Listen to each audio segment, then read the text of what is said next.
National Resilience Institute, the Republic Indonesia, presents Jakarta Geopolitical Forum 2022. Geomaritime Chasing the Future Global Stability. August 24 and 25th. Keynote speaker Joko Widodo, Andi Wijayanto. Speakers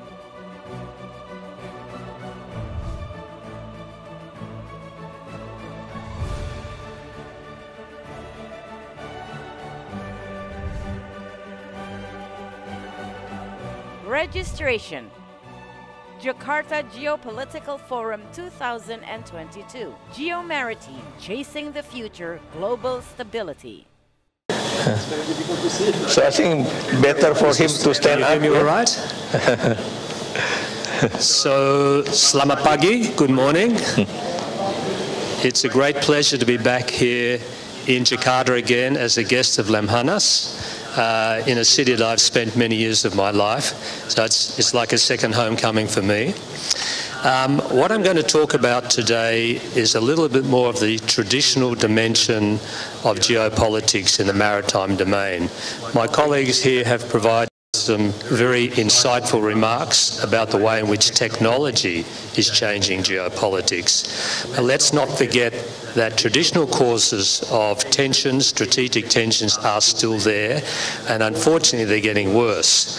So I want to basically talk about what is actually driving conflict in this region and what we can do about it, with a particular focus on the maritime dimension.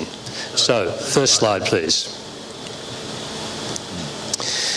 Okay, I think it's always very helpful when we're looking forward to just recall where we have come from.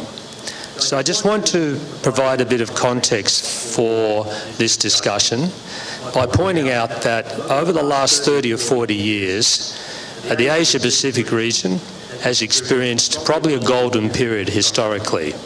If you look at the history of this region for hundreds of years, unfortunately, it's been quite a bloody history.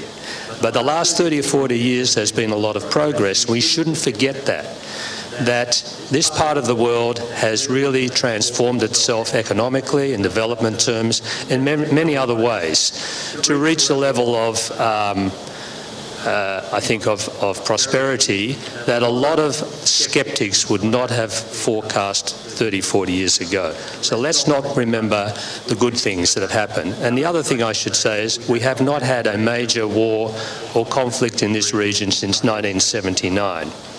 So that's an achievement. Unfortunately, though, these storm clouds are brewing, and the question it raises in my mind is this region's long peace coming to an end? And if so, is there anything we can do about it? Is there anything we can do to preserve the gains of the last 40 years so that after we get through the next period of conflict, that we will have something to build on, not on ashes, but on a real substance? So I'm going to make some suggestions as to how we might think about that and what we might do about it. Okay, next slide, please. All right, let's remind ourselves why the maritime domain is so important to East Asia's and the Asia-Pacific's growth, its political stability, and also its strategic stability. So it may seem self-evident to a lot of people that the maritime domain is important, but if you look back historically, most of the development and even most of the conflict occurred on land, not at sea. That's not to say there wasn't trade on the sea. There was commerce, and there were occasions when there were conflict at sea, but primarily the development of the region, for good and bad, played out on the land. Why has the maritime domain become so much more important today? A couple of reasons. If you go back to the Second World War, when the Japanese Imperial Army swept south into Asia, we all began to understand much more clearly the strategic importance of the seas. And the emerging political elites in this region, including Indonesia, understood that very well. Indonesia more than most countries, because you are an archipelagic nation, so you understand that. But the rest of the world probably didn't quite understand the importance, significance strategically of these sea lanes and waterways. Secondly, as Asia grew in strength economically, naturally trade grew, and most of the trade was carried on sea, not on land. Overwhelmingly, the trade in every commodity you can think of, including energy, has gone through the seas. So it's become an important conduit for trade. But the other interesting development over the last 30 or 4 years is the realisation that the seas contain many valuable resources under the sea, on the seabed, that countries want to exploit for their own economic development. And the problem is that because so many of the borders at sea have not been clearly defined, because so many of the land and sea borders are still in dispute, including many of the islands, that means that if you can actually assert control over territory on land, you can also claim a lot of resources under the sea. Now, I'm saying all that just by way of background because when we get on to the territorial conflicts, we have to understand they're not just about territory, they're about the resources that control of territory gives you. So resources and territory are inextricably interwoven into the mosaic of East Asia's economic and political history. Right, just a couple of other key points before I move to the next slide. I don't think a lot of people outside this region quite understand how dramatically the world has been transformed economically. Next slide, please. And I think this particular slide just it demonstrates quite clearly the way in which economic and political power have moved from the Atlantic to the Pacific, and it enhanced the importance of the Western Pacific in particular, and the main seas, particularly the South China Sea. So, next slide, please. The South China Sea, and most of you already know this, 40% of global trade, 50% of energy trade goes through the South China Sea. In my view, it is the most important sea in the world now, by any definition. The Malacca Straits carries far more oil than just about any other strait. I've put some statistics up there. Even 10 years ago, it carried more oil in the Suez Canal by 15 times greater than that of the Panama Canal. So it's got enormous amounts of traffic that are essential not only to the growth and prosperity of this region, but globally now. That is a major transformation. Okay. So next slide, please. So now we get to the question of all these resources, all this trade is being jeopardised now by rising conflict. A lot of that now is to do with strategic tensions between China and the United States, as other speakers have spoken about. So great power competition has come back to this region. For the last 30 or 40 years, ASEAN in particular has been in the driving seat. That is because the great powers allowed that to be the case. Now the great powers are coming back. It's much more difficult for ASEAN to find space for its own interests, particularly given the fact that China and the United States now are competing more strongly for influence in this part of the world than just about anywhere else. Are we in a new Cold War? Well, we could have a long debate about that. Some people think that's an exaggeration.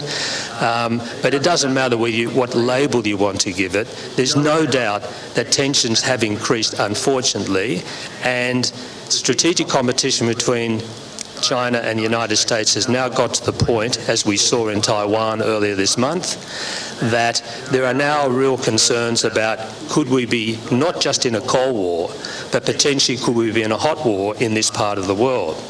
Now, 12 months ago, I think most of us would have believed that was highly unlikely. Just like most Europeans thought that war in Europe was inconceivable. We know that war in Europe is now very conceivable. We're having one. It's been going for 6 months in Ukraine. So it is entirely conceivable, we need to factor this into our considerations and our planning, that there could be a hot war in this part of the world. We don't want that to happen, but we have to accept that there is a real possibility. Now, you can put whatever percentage figure you want on that. I personally think it's probably 30 to 40% chance that we are going to have a conflict over Taiwan in the next 5 to 8 years. That's my own personal judgment. Other people don't agree with that. Other people think it's higher. But it's something we need to think about. Next slide, please. All right, well, I don't want to go into too much detail because a lot of this has been talked about. There are a couple of things I want to pull out of this slide. Even though great power competition and the US-China rivalry is exacerbating attention to this region, it is not the primary cause of the region's security problems. The primary cause of the region's security problems are within the region. They're from regional states, and I think a lot of it's to do with China's greater assertiveness in advancing its interests in this region as it seeks to become great again. President Xi Jinping has made it very clear that that is his aim, that he wants to make China great again. Now, the problem is, does making China great again mean that the rest of us have to be subordinate to China's interests? That's the question. Now, we all want to trade with China. We want to have all the benefits of China's economic development, and Australia is no different. But at what cost? So this is a calculation that we all have to make for ourselves. But I think that there's no doubt that China is using every instrument of its state power, from military pressure, economic coercion, and other kinds of interference to get its way in this part of the world. Now, this is all pretty well documented. I know most of you know about this, but it's worth making the point. Final thing I just want to say, this doesn't get much attention in discussions about tensions of the region, but it's not only at sea and under the sea that the competition is playing out, but it's also in the air. And I think the best example of that, the way in which China has asserted itself with its ADIZs, okay?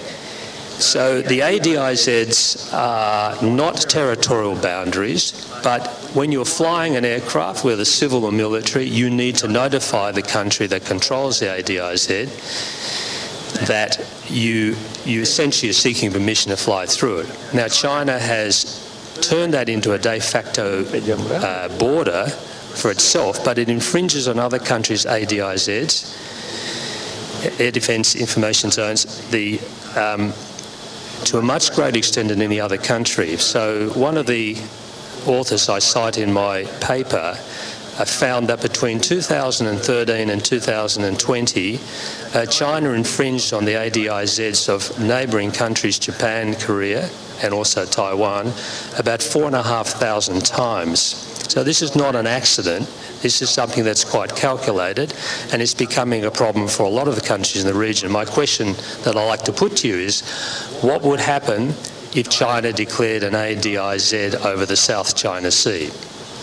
That would infringe on all the disputed, all the countries that claim disputed islands in the South China Sea, and it would definitely impact on the way in which Indonesia would be thinking about protection of the Natuna Besar and the islands and the EZ around there.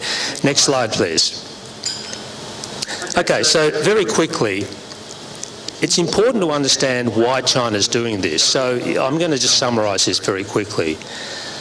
China has decided that because it's so resource dependent on other countries, it needs to control as much of the resources as it can in its own neighbourhood, whether it's fish, whether it's oil and gas, or whether it's these polymetallic nodules, which I'll speak a little bit more about. These are these manganese nodules under the sea on the seabed. If you look at the totality of those resources, they're very important to China. Okay, China produces more fish than any other country in the world, but it also eats more fish than anyone else. It has more fishing vessels than anywhere else. So it is highly invested in capturing as much of the wild fish market as it can. If it can claim territorial boundaries around these disputed islands, it allows it to more legitimately claim the fish and the resources under the sea. So that's why it puts so much effort into challenging the law of the sea, convention, and using lawfare to justify its claims to ownership of these islands. And if you look carefully at their legal claims, they are quite spurious in my view. They are certainly very contestable. It is very difficult to see under international law the justification for the way in which China attempts to claim sovereignty over these islands and also the EEZs and the resources under the sea. Okay, next slide please. So, just a couple of points about the fishing fleet. Not only does China have the world's largest fishing fleet by a long way, but the fishing fleet don't just fish. They are used as a geopolitical tool to advance China's sovereignty interests in the South China Sea and East China Sea. We've seen that play out over the last 15 years or so. I don't need to tell you the detail of that. I think Indonesia has been on the receiving end of some of this as well. So the fishing fleet is part of its geopolitical spear, if you like, for advancing its interests in this part of the world.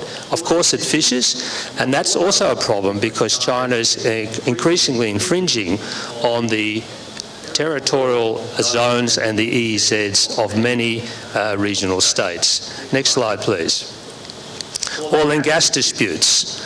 That's playing out all the time in the South China Sea, and again China is being particularly assertive in advancing its claims to oil and gas disputes. Next slide please. Okay, and this slide here shows you on the seabed there on the left-hand part of the slide these polymetallic nodules that are on the seabed, and China has the most advanced technology for exploiting these nodules and turning them into rare earths, which you see in powdered form on the other half of the slide. And for those of you who don't know, rare earths are now critical to just about every aspect of the high-tech economy. Whether you're talking about the electric vehicles, you're talking about turbines, the green economy, and also, of course, for military application. An F-35 fighter uses about 35% of it's from rare earths. Your iPhone uses about 70%. 70% of that is rare earths. So rare earths is critically important. So that's one of the reasons why China is spending so much time in looking for these nodules and exploiting them. Next slide, please. Okay, so in summary, the bad news for the region is this, that intra-regional dispute resolution has largely failed, I'm sorry to say. We've been trying for a long time to get China and other countries to get together to develop a code of conduct. That's been going now, for by my recollection, for at least 35 years, and we still don't have one. And even if we do get a code of conduct, is it going to make any difference? Is it going to prevent the tensions and the stresses that we've seen play out over the last 35 years? I don't think so. Southeast Asia, again, has become the cockpit for great power competition. When I was here in the 1990s, there was a lot of optimism that Southeast Asia would be able to take control of its own affairs with the great powers supporting them. I'm afraid we are now going back to an earlier period where the great powers now are competing for influence in this region, and it's making it very difficult for smaller and medium-sized states for us to have a voice, and I include Australia in that, by the way. Okay, now next slide please. Okay, so what can we do about this? Well, there have been a lot of very good suggestions already made, including by the first speaker today and also yesterday. I just want to add a few of my comments here. It's pretty obvious that the smart strategy for smaller countries is to band together around their common interests. Now, ASEAN has been trying to do that for a long time, but it's difficult to do so for two reasons. One, because China is aware that if ASEAN acts together collectively against China's interests, that's not going to be a good thing. So it has been deliberately trying to wedge ASEAN and prevent that from happening with some success. Secondly, because the disputes within ASEAN have not been settled, your intra-regional disputes have not been settled, it makes it difficult to be critical of China if you haven't settled your own disputes. If you could find a way to settle disputes within ASEAN, it would put you in a much stronger legal position and moral position to say to China, we have settled our disputes peacefully and amicably and for mutual benefit, why can't we do the same with you? So I would suggest that that is something that should be within the remit of ASEAN to do. Okay, I've made a mention here of ASEAN Kecil. Okay, some of you may be puzzled why I've mentioned that. So my point here is this. If the 10 states of ASEAN can't work together collectively to solve their problems internally and with China, perhaps a core group of ASEAN countries, which Indonesia, some of your colleagues back in the 1980s in ABRI, as it was known then in the intelligence world, came up with the notion of ASEAN Kecil. We would translate it in English as inner ASEAN. The core countries of ASEAN, particularly the maritime ASEAN states, working together on maritime issues to come up with a collective position on things. So in two ways, declaratory policy, that is your diplomacy and the way in which your narrative around these issues. If you can have 3 or 4 countries speaking with one voice, it is a very powerful thing. And I think Indonesia has a role, can play a leadership role here. But as we all know, words are not enough. So it also means actions as well. So what could ASEAN do? What could an ASEAN Kecil do in terms of firm action? And my answer to that is to give you an example of something that's already happened, Garuda Shield 22, earlier this month. For the first time, Indonesia invited a whole range of countries that hadn't been there before, and it actually brought, previously Garuda Shield focused on land operations, paratroops, and now there's a much bigger naval dimension. Now why that's important is twofold. One, that sent a very clear message to other countries that Indonesia and its partners would stand up for their rights and their interests and their sovereignty in this part of the world. That's very important signalling, messaging to other countries. But more importantly, you demonstrated a capacity for interoperability and to work with other partners in practical things. Maritime cooperation at sea in the naval domain is very important. If you want to defend what you have to be able to work together. So I thought that was a very good example of what you can do in practice, and doing more of that would actually protect ASEAN's interests collectively. In Indonesia as an archipelagic state, very important, and also signal importantly to other countries, more powerful countries, that the countries of Southeast Asia are capable of banding together, working together, not just in a diplomatic sense, but also in terms of practical cooperation.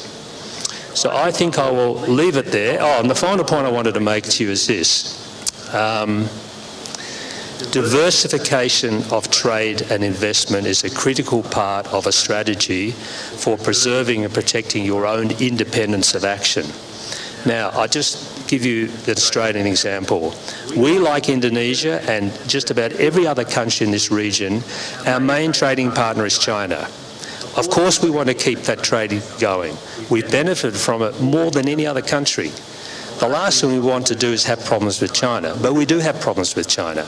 And one of the problems is we put too many eggs in the China basket. So when you go to an investment manager and say, how should I invest my money? The first thing you will get told is, don't put all your money in one place. If you want resilience, if you want to have genuine resilience, you need to diversify your investments. And the same with trade. And the same with the relations with other states. If you are too reliant on one country in trade and investment terms, you will lose your capacity for independent action. You will lose some of your sovereignty. And that is what happened with Australia over the last 5 or 6 years. We lost $20 billion worth of trade with China in 2020 through economic coercion. And we learned our lesson. So we are now diversified. We're still retaining our trade with China, but it's time to move on. Sorry, I've gone overboard. Thank you very much.